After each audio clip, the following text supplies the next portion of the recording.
could a tiny supporting role in the franchise be the best training for Star Wars? Which famous faces from Westeros were hidden entirely from view of the Potterheads? And is it okay to have a crush on Dudley Dursley in 2020? Hi, my name's Joy, and here's a need-to-know list of the most unexpected breakout actors in Hogwarts history.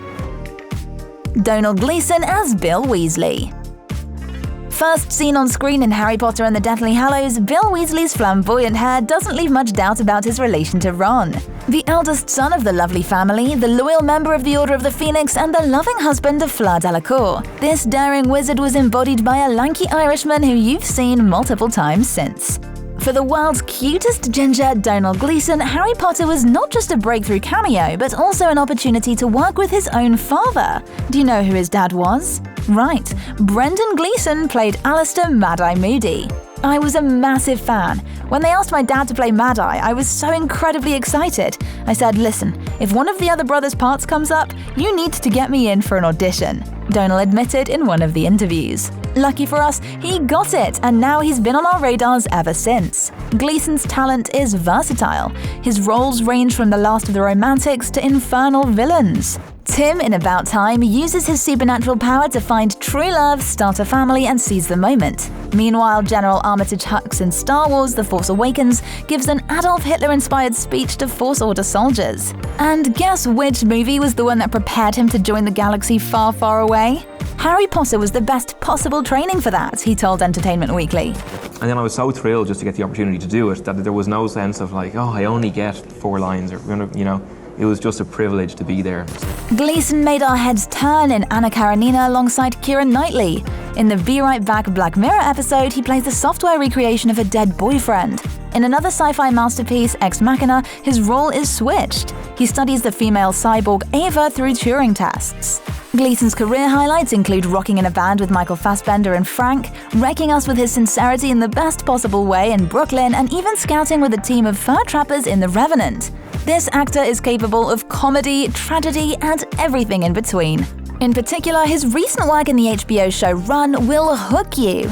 Fan of Fleabag or Killing Eve? Say no more. You need to discover this story of 2 desperate souls and their great escape. Even though it was cancelled after 1 season, we have no doubt of Domhnall Gleeson's continued rise to fame and can't wait to see his new projects. Last thing we know you're aching to find out, does he have a real-life Fleur Delacour? This Irish actor is fiercely private, although his character Billy Johnson in Run decides to escape with his college girlfriend Ruby Richardson. The actor leads his life in a completely different way. After appearing in the autumn edition of Vogue in 2016 with Gigi Hadid, the only other lady that he's been spotted with is television producer Juliette Bonas, his believed-to-be girlfriend. Whether it's fake or not, we're sure there's even more chemistry in his off-screen affairs than his on-screen ones. David Tennant as Barty Crouch Junior. Okay, now let's talk about the bad guys. Maybe you have vague memories of a villain from Harry Potter and the Goblet of Fire, the faithful follower of Lord Voldemort. His nervous habit of licking his lips? Well, that indicator of Moody's true identity was completely improvised by David Tennant. Sure, you also know him as the 10th Doctor. David expressed lots of gratitude to the cast in being able to work with veteran actors such as Maggie Smith, Alan Rickman, and Michael Gambon. He confessed during a Reddit Ask Me Anything session, "I was happy to be in their orbit. There was something really fabulous about Michael with his enormous beard, Alan wearing a wig, and Maggie in her witch's hat. I just thought, this is what acting's all about, isn't it?" Indeed, Mr. Tennant. One of the most powerful British actors, he's been busy with life outside the TARDIS and Hogwarts. Let's have a look at some of his 128 credited roles. On top of all the magic incarnations, he managed to play the most significant villain in the Netflix adaptation of the Marvel comic Kilgrave or the Purple Man, controlling Jessica Jones's mind. Seems he's the best at playing the baddies, huh? Another book-based saga David acted in was Good Omens, a story of an odd friendship between an angel and a demon with Michael Sheen. Surprisingly, these two are together again in a recent series Staged, set during the lockdown, and can be easily found on every list of the best series of 2020. It follows the daily life of 2 actors behind their video camera during the confinement. What a promising storyline! Natalia Tina as Nymphadora Tonks. However, David Tennant is not the only actor popping up in more than one universe. From the halls of Hogwarts to the courtyard of Winterfell, from Diagon Alley to the roads of Westeros, the careers of the young talented actors and actresses have been flourishing. What about badass female characters? Let's get them the spotlight they deserve. Before she helped Bran, Rickon, and Hodor escape from Winterfell, she played a humorous and upbeat witch belonging to the Order of the Phoenix. Both Osha the Wildling and Nymphadora Tonks were embodied by Natalia Tina, a British actress and musician with Spanish roots. Acting in Harry Potter impacted her a lot as she grew up with her character and matured over the years. All of her subsequent roles only solidified her name. She was the first to reach the Holy Trinity, appearing in Harry Potter, Game of Thrones, and Star Wars. Tina made her Star Wars debut in the 6th episode of The Mandalorian. You may think that's all a young British actress can dream of, right? How about joining the cast of Black Mirror in the White Christmas episode?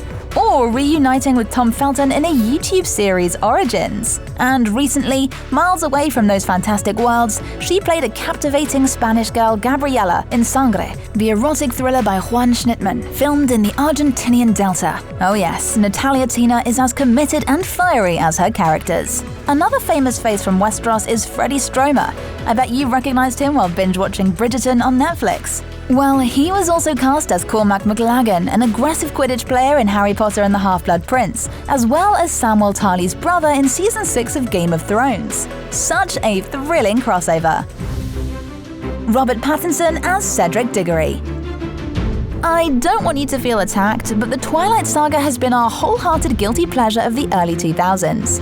Even though there's no bigger Edward Cullen hater than Pattinson himself, this affection-generating brand influenced his career a lot. But how did he make his way from a vampire to a star of independent cinema? Here we go again.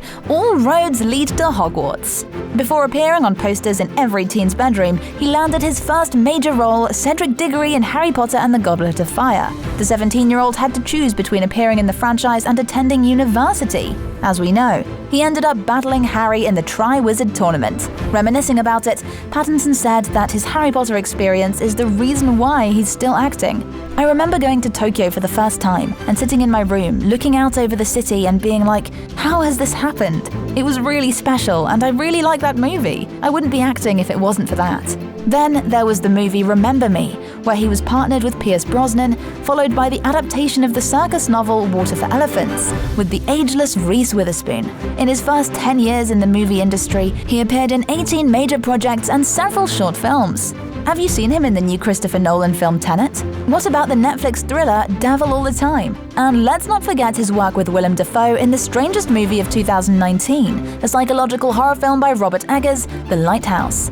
Above all, here's news you definitely can't pass by.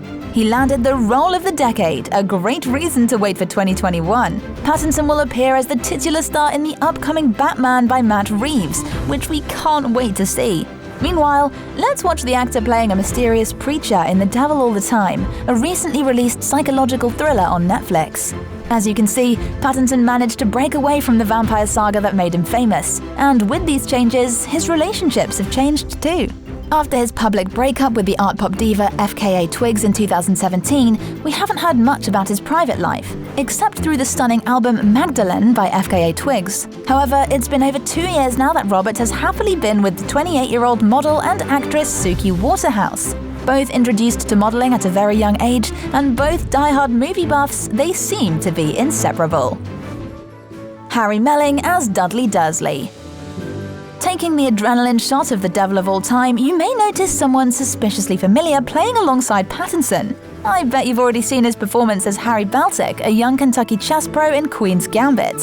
While he's riding high on a wave of critical approval, Harry Melling may probably be the most see-them-outside-their-Harry Potter role character. Dudley Dursley has changed so much that we suspect he's been taking Polyjuice Potion. At least now you know who had a good 2020. The Devil All the Time, the action film The Old Guard with Charlize Theron, The Queen's Gambit with Anya Taylor-Joy. Each of these Netflix projects were largely successful. Taylor-Joy from The Queen's Gambit even confessed she was starstruck working with a Harry Potter actor. She's always been a true Potterhead, and the books and movies of the wizarding world helped her learn English. Well, Melling is the best example of not being Potter-struck. The actor's weight transformation helped bring his post-Potter career to a new level. Can you believe he even had to wear a fat suit to keep the role in Harry Potter and the Deathly Hallows Part 1? he translated that into a blessing. Not being recognized, making a fresh start, getting over being known only for the role of the overweight cousin in an insanely popular franchise. When you start as a child actor, I think there are certain stigmas you get from that, and I never really wanted to engage in them, he said to People magazine. To sum it up, be careful who you call ugly, in and out of Hogwarts. Tell us guys, did you recognize Dudley Dursley in The Queen's Gambit? Which transformation of the wizarding world inspired you the most? Let us know in the comments below. Thank you for watching this video, subscribe to our channel, and stay awesome!